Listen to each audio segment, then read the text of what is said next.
Um ano depois do acidente que matou Marília Mendonça, a polícia ainda não sabe o que causou a queda do avião. A suspeita é de falha humana. O Jornal da Record conversou com o piloto, que foi a última pessoa a falar com o comandante da aeronave em que estava a cantora.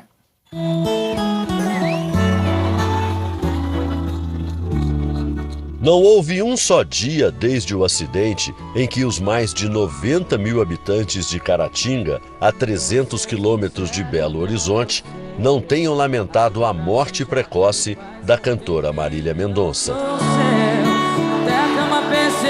Foi impactante não só para a população de Caratinga, mas para todo o Brasil. É lamentável, e ainda mais que aconteceu na nossa cidade, né? A gente estava voltando de uma pandemia, todo mundo louco por um show. Ela era tão, as músicas bonitas.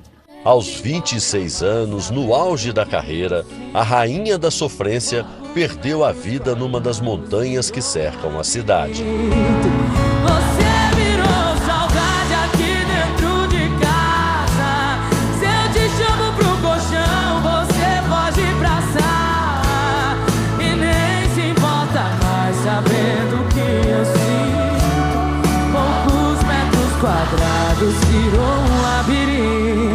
O avião onde ela estava bateu num cabo de transmissão de energia e caiu numa cachoeira dentro de um condomínio fechado. Além da artista, morreram o tio e assessor da cantora, Abiciele Silveira Dias Filho, o produtor Henrique Ribeiro, o piloto Geraldo Martins de Medeiros e o copiloto Tarciso Pessoa Viana. Este vídeo mostra a tentativa de resgate dos passageiros e da tripulação. Este jornalista foi um dos primeiros a chegar ao local. 5 para 6, mais ou menos, retiraram o primeiro corpo. O primeiro corpo era do produtor. Aí 6:05, 6:10, retiraram o segundo corpo. Aí sim tivemos certeza que era o da Marília Mendonça. Um ano depois, a investigação tem mais perguntas do que respostas. Por exemplo, por que o piloto decidiu pousar naquela cabeceira da pista, mais perto das montanhas, em vez da outra, que não tem obstáculo nenhum? A rota que o comandante do avião fazia é oficial, homologada pela ANAC, a Agência Nacional de Aviação Civil, mas não é a mais utilizada por quem voa com frequência na região. Rafael, um dos mais experientes pilotos da cidade, explica como são os pousos na maioria das vezes no aeroporto que fica em Ubaporanga, cidade vizinha a Caratinga. A gente sempre chega com curvas pela esquerda e no sentido que a gente vai pousar, né? Então, aqui a gente tem a cabeceira 02 e a cabeceira 20.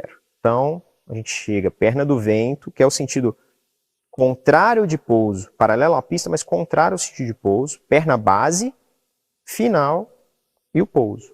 Então esse é o procedimento padrão.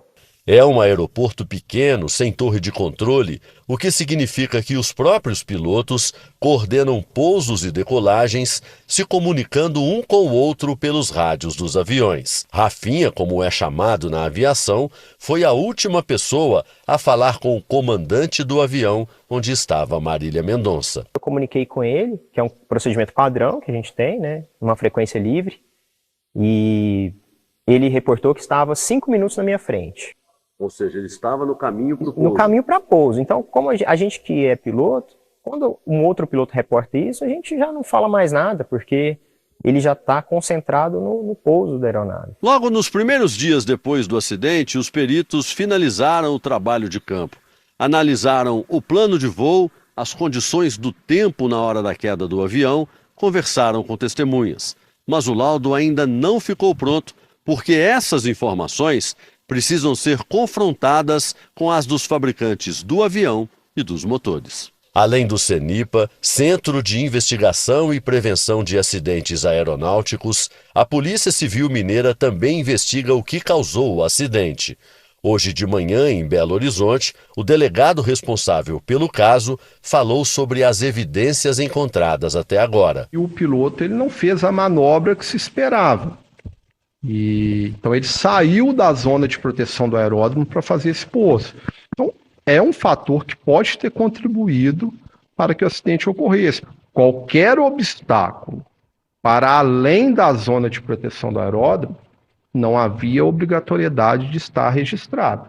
Então acaba que ele, no visual, qualquer piloto, ele tem que saber, no visual, ver um obstáculo e se desviar dele, fazer a manobra que ele entende correta. No dia da viagem, a cantora fez exercícios numa academia, tomou vacina contra a Covid, deixou o filho Léo com o pai do menino, o cantor Murilo, e com o entusiasmo de sempre, anunciou o show que pretendia fazer naquela noite. As últimas imagens da cantora são a caminho da aeronave e de dentro do avião. Jovem e talentosa, Marília Mendonça deixou um vazio enorme no coração dos fãs, que seguem aguardando por explicações sobre as causas do acidente que silenciou a rainha dos sertanejos. Sinto muita falta dela. Dói muito, né? Saber que a gente não vai poder lançar música nova, a gente não vai poder ver ela. É uma tristeza muito sem a Marília Mendonça.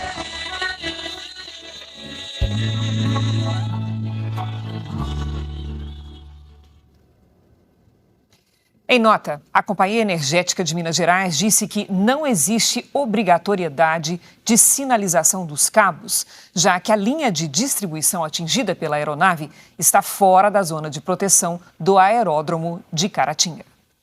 A investigação sobre a morte da cantora Marília Mendonça é o tema do episódio do podcast JR 15 Minutos desta sexta-feira.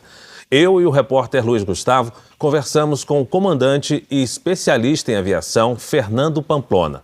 Você pode ouvir no r7.com, no Play Plus e nos aplicativos de podcast.